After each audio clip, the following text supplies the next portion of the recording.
Hi, it's Karen with Living Our Dream Homestead, where today I will be testing unsalted butters against each other. If you haven't yet subscribed to my channel, please click the button down below. Well, let's go ahead and get started. The first thing I'm going to be testing is Kroger butter. I've got Aldi's butter, which is actually called Countryside Creamery. I've got Meyer butter. Land O'Lakes butter, and then I have Challenge butter. Now I'm going to be testing all these butters, against each other. Which one is the creamiest butter? Which one has the best taste overall? And which one should we be buying? Say for the holidays, we are now really close to Easter, so which butter should we be using for those special occasions? And which butter we could just use for every day? Which butter is the most expensive and which one is the cheapest? And how should we properly store our butter? Well, let me go ahead and turn around the camera and let me show you these butters up close. Okay, we've got the Kroger butter. It is $4.49. That is the regular price. It is not a sale price. I've got the Aldi's butter at $3.99. which is an excellent deal there. We got the Meyer butter at $4.39. We've got Land O'Lakes at $6.19, and then we have the Challenge butter at $6.19. So just because the butter is more expensive doesn't always mean it's better quality. Again, I just wanted to show you this up close, what each one looks like. This one's Kroger. It kind of looks like it's more of a yellow, tinge to it. And when you put, this one is Land O'Lakes butter. Put it upside down, sorry about that. Land O'Lakes butter. And when you look at it and you hold it up there to the other one, you can see a little bit of a difference. The Kroger one to me looks more yellow than the Land O'Lakes. And the Challenge butter is definitely lighter in color as well when you hold it up to, say, the Kroger butter. Just a little bit. And then the Aldi's butter, you can see a real big difference there against Challenge butter. Aldi's is more yellow again. And same with Meyer. Meyer is more yellow than the Land O'Lakes and Challenge butter. I'm not really sure why.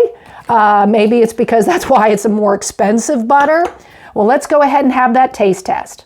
Actually cut up some butter and I put it on. This is actually homemade French bread. I thought it would taste better if I tried the butter on something rather than just putting the butter in my mouth. I think it wouldn't, as you say, taste real good.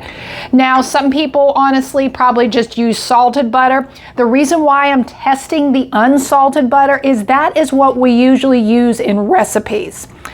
The reason being is most all recipes have salt in it. And we don't want to use, say, salted butter on top of salt in our recipe because then the flavor is going to be off. The taste, it's going to be too salty. So I wanted to test the unsalted butter to see how it tastes.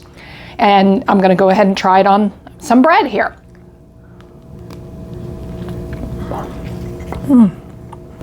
It's not bad. I mean, again, because, I'm not tasting, usually people have salted butter on bread.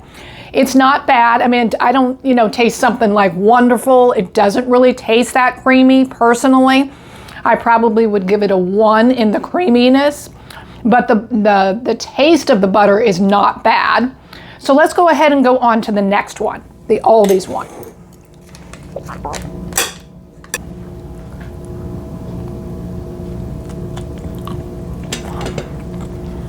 Now, definitely, with it saying Countryside Creamery, it does taste creamier than the Kroger one.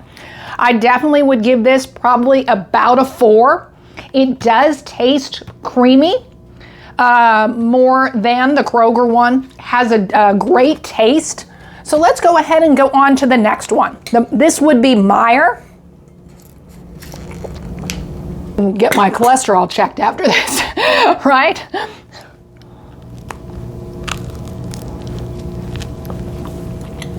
Kind of to me tasted like the Kroger butter. Again, they almost look the same in the color, except the Kroger butter, again, is lighter that I showed you. So with the creaminess, I would give it a 1.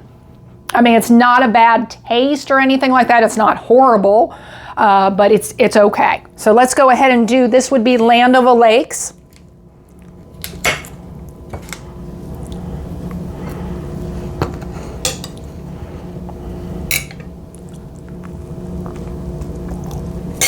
It has a better taste than the Meijer and the Kroger, but it doesn't honestly taste that creamy.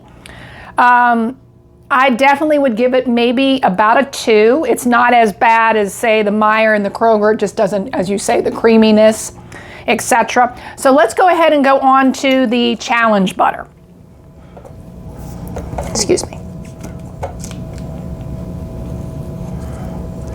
Now I'm getting a pretty good healthy amount here, so you know, it's not like I just put a little bit on there. I am trying to get a decent size amount so I can get a good taste test.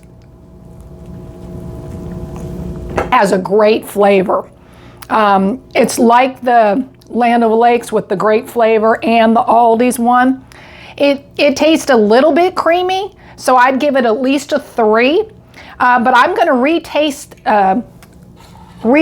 the Aldi's one again against the Challenge one to see which one I thought was the creamiest, but because it is a little bit hard to tell. The other ones, it just wasn't there with the creaminess. And when like I said, it's still good. I still give it a 4 in the creaminess. We're going to try this Challenge butter again here. Now, I don't know about you. I have really liked Challenge butter. I have bought it in the past. Lately, I have not bought it because of the price. It's just so expensive. But it used to be made with cows that didn't use some kind of hormone in it. They don't have it stated on the box. I don't know. I don't think that's changed.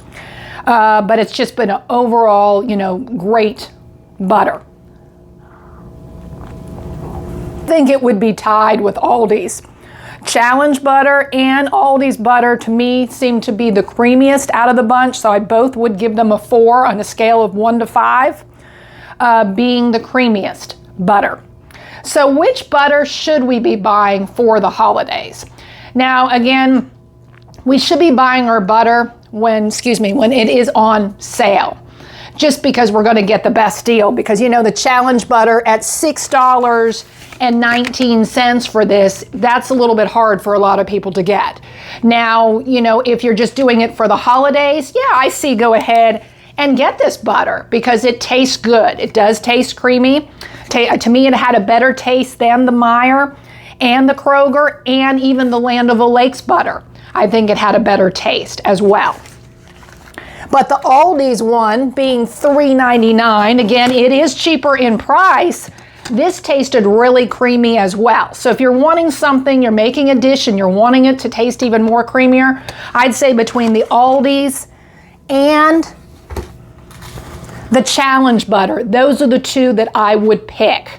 Again, this one's like the cheapest butter and this one is pretty high. So far, this is, you know, the highest with Land of the Lakes. Those are the two that I would recommend. Now, again, you may have a different recommendation because, you know, everything's going to taste different to someone else. The butter that I would be buying every day, I really like this Aldi's butter. And yes, I have been buying it, and Aldi's price fluctuates. So as butter goes up, it will go up a little bit more, but it's still been the cheapest butter that I have found, and it tastes good. So this is the one that I would suggest if you're going to buy something and have it every day. Like maybe you're having it, you know, on your bread. Maybe you're not having salted butter on your bread. I really watch my salt, so I don't always have salted butter on my bread. I know people probably be like, that's crazy. But it just, I really watch my salt intake. I have excellent blood pressure, and I think it's because I watch my salt intake, etc. But this one I would recommend for every day. And again, this is Countryside Creamery, and it's the Aldi's butter. How should we be storing our butter? Now, if we buy our butter at the store and it's unopened, we can store our butter in our fridge here unopened for about a month past the date. If you have any of the butter packages open, like the sticks, those can go about 2 weeks in the fridge. Now, after that, you're going to have to test it for smell, taste, see if it's gone rancid, because the quality is going to go down. Now, if you want to store butter for long-term use, and would be the best bet to purchase your butter when it's on sale, because this is quite expensive at $6.19, we should go ahead and keep our butter unopened right after we buy it and stick it in a Ziploc freezer bag. And then all we have to do is go ahead and seal it, and then we can put it in our freezer and we can store it 6 to 12 months past the date for unsalted butter. If you have salted butter, it can go a little bit longer, but they usually say to use it within a year, just because the quality is going to go down. It may end up having like a different off taste. It can also pick up on odors in your freezer, even though it's in a bag after that long. Same with the fridge. That's why they suggest, after 2 weeks, if it's opened, to use it, because with whatever you have in your fridge, your butter could taste like that. So definitely this would be a better thing to keep it in the freezer bag for longer use. Well, if you like this video, please hit the like button down below. This was Karen with Living Our Dream Homestead. I hope you have a good day.